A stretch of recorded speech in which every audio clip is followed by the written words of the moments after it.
আগামী বিধানসভা নির্বাচনের আগে বিহারে বিশেষ ভোটার তালিকা সংশোধন প্রক্রিয়ার অগ্রগতি জানিয়ে এক প্রেস বিবৃতিতে নির্বাচন কমিশন জানিয়েছে, বুধবার ৯ জুলাই সন্ধ্যা পর্যন্ত প্রায় ৪.৫৪ কোটি ভোটারের তথ্যসহ ফর্ম সংগ্রহ করা হয়েছে, যা রাজ্যের মোট ভোটারের ৫৭.৫৪%।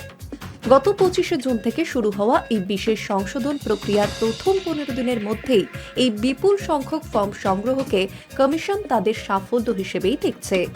কমিশনের দাবি, ৭.৯ কোটি ভোটারের জন্য ছাপানো ফর্মের মধ্যে ৯৮% ইতিমধ্যেই বিতরণ হয়ে গিয়েছে।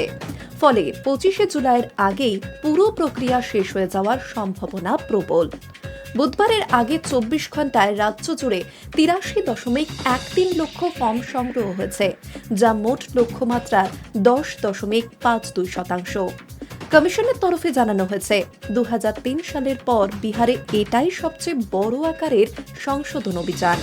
এর নেপথ্যে রয়েছে একাধিক কারণ: দ্রুত নগরায়ন, অবিরাম অভিবাসন, নতুন ভোটারদের অন্তর্ভুক্তি, মৃত্যুর তথ্য না জানানো এবং বিদেশি অবৈধ অনুপ্রবেশকারীদের নাম তালিকায় থাকা। নতুন প্রক্রিয়া যাদের নাম ২০০৩ সালের পর হালনাগাদ তালিকায় নেই, তাদের জন্ম তারিখ, মোবাইল নম্বর, অভিভাবকের নাম, একটি সাম্প্রতিক ছবি এবং স্বাক্ষর সহ একটি ঘোষণাপত্র জমা দিতে হবে। এই ফর্মে আগেই ছাপানো থাকবে নাম, ঠিকানা সহ প্রয়োজনীয় তথ্য। তবে এই প্রক্রিয়া ঘিরে উঠেছে একাধিক প্রশ্ন। বিরোধীদের অভিযোগ, বর্ষার মধ্যে যখন রাজ্যের বিপুল সংখ্যক মানুষ দেশ বিদেশে শ্রমিক হিসেবে কর্মরত, তখন এত কম সময়ের মধ্যে ফর্ম সংগ্রহ বাস্তবের সঙ্গে সামঞ্জস্যপূর্ণ নয়। সবচেয়ে বিতর্কিত বিষয়, প্রমাণপত্র হিসেবে নির্বাচন commission Aadhaar card, voter card, MGNREGA card এই সব সাধারণত ব্যবহৃত নথিগুলি গ্রহণ করছে না। এই বিতর্কে ইতিমধ্যে সুপ্রিম কোর্টে একাধিক আবেদন দায়ের হয়েছে। আবেদনকারীদের মধ্যে রয়েছেন সাংসদ, রাজনৈতিক নেতা এবং সমাজকর্মীরা।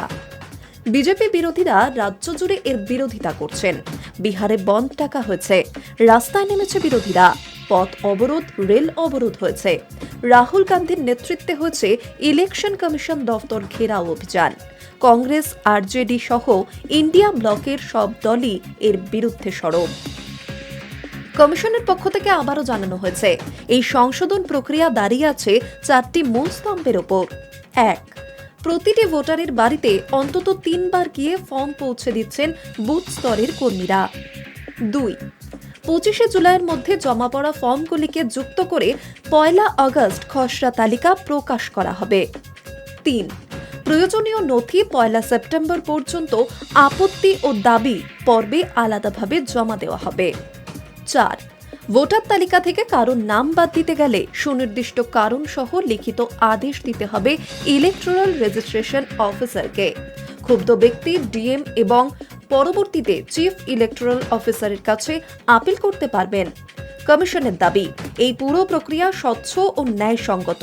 তবে বিরোধী দল ও সাধারণ মানুষের একাংশ বলছেন, বাস্তবতা বিচার না করেই এই সংশোধন অভিযান চালানো হচ্ছে, যা এক বৃহৎ অংশের ভোটাধিকার বিপন্ন করতে পারে। বিহারে আগামী বিধানসভা নির্বাচন সংশোধিত ভোটার তালিকা অনুযায়ী হবে। সবথেকে বড় কথা, সামনের বছর পশ্চিমবঙ্গে ভোট। একই ধরনের সংশোধন প্রক্রিয়া এ রাজ্যেও লাগু হবে বলে শোনা যাচ্ছে।